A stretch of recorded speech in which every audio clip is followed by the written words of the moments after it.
white supremacists like to show dominance is by using sexual exploitation.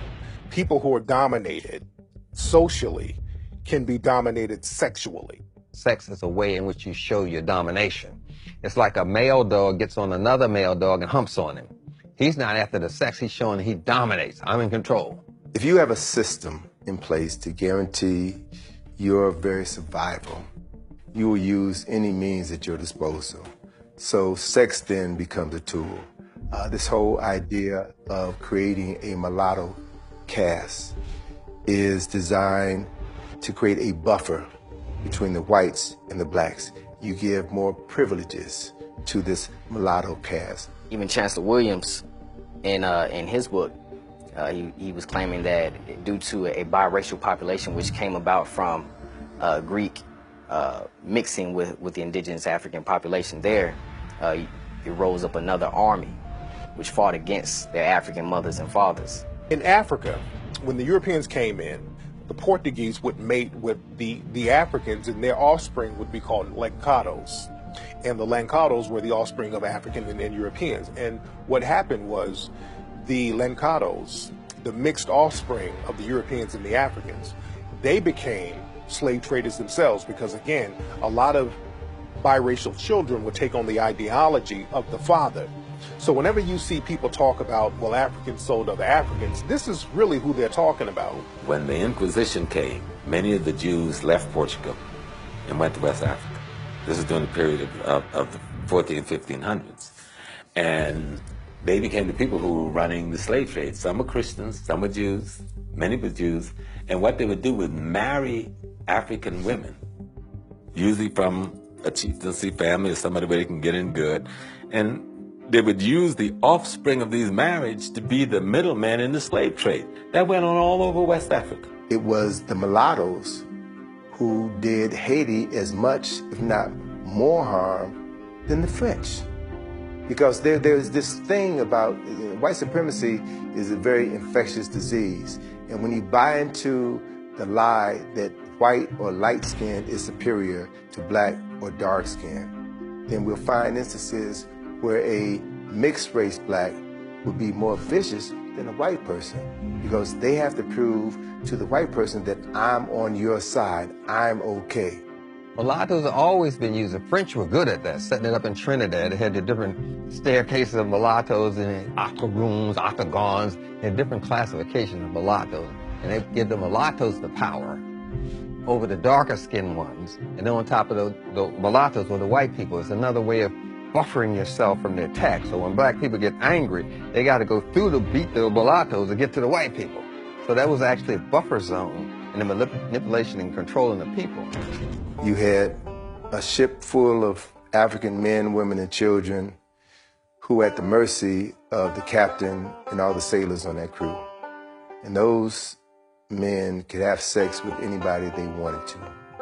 The women, the children, and the men. You ought to see 3 months tied down with these white men.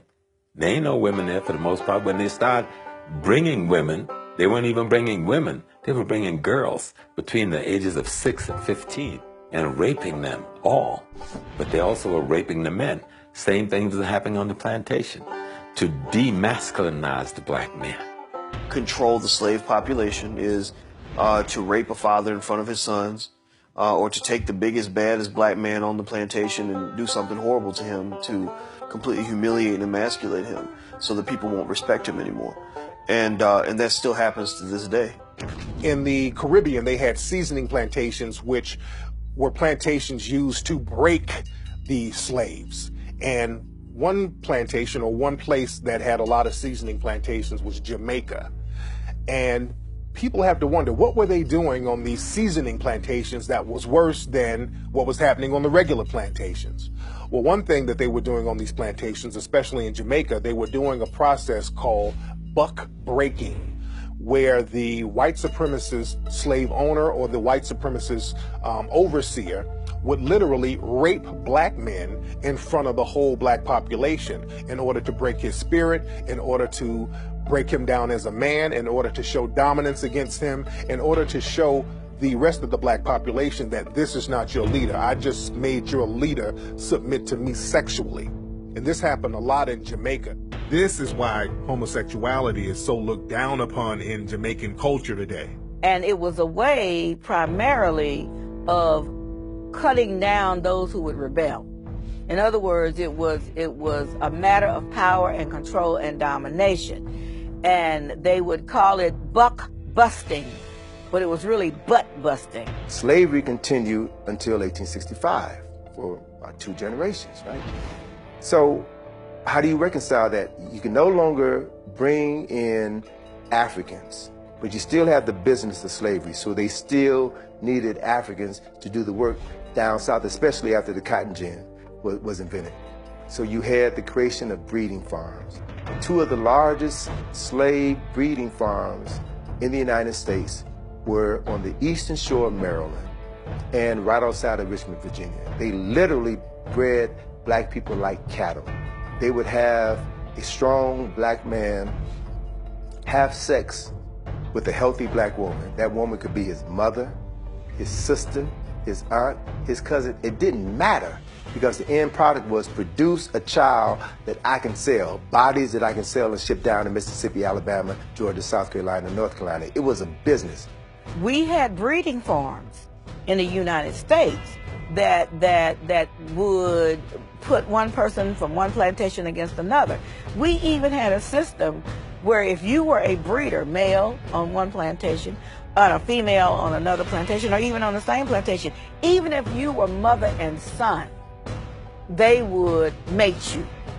And so I tell a lot of my patients and a lot of my friends, you got to stop using the MF word, because that was a description of what actually happened when the paper bag would go over the head to put one breeder against another when they were related.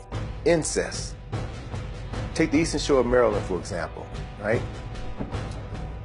Most people live within a 50-mile radius of where they were born.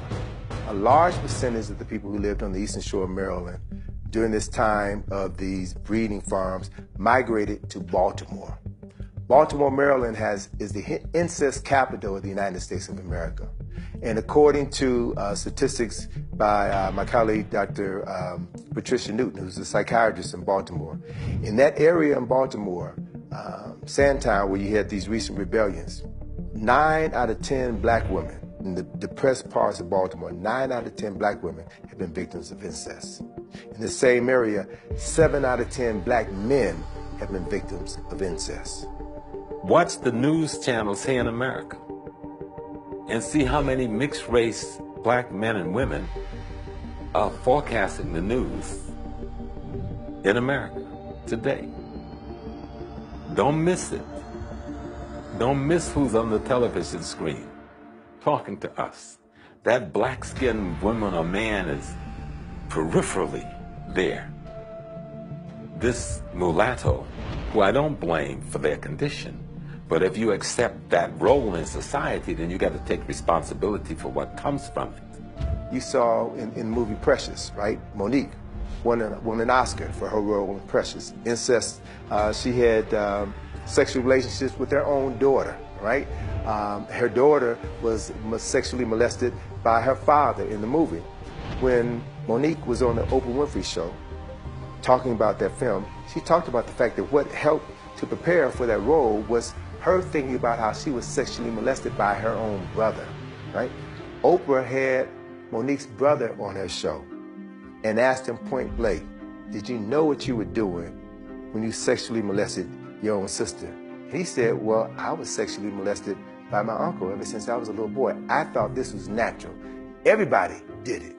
So we look at the socialization of deviant behavior that was set in motion over 100 years ago that is still playing itself out in our communities right now. So until we can understand our history, until we can understand the pain that we're still going through, the mental anguish that we're still going through, and begin to realize how that shapes our thinking, our speech, and our actions today, we'll never be able to heal ourselves or effectively deal with the problems that we still have in our communities.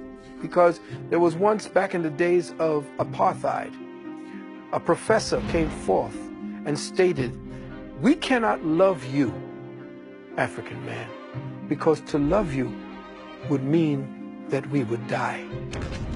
Because we gave him the keys to the castle. He said, what's making these people so powerful? He said, family. I destroy the family, I destroy the empire. So they sold your mother one way and your father another way. They destroyed the family. That's what destroyed Africa. So we had to build family. A black man and a black woman in love, raising a healthy child is the most dangerous thing on this planet. We're looking for a gun. The gun is the relationship.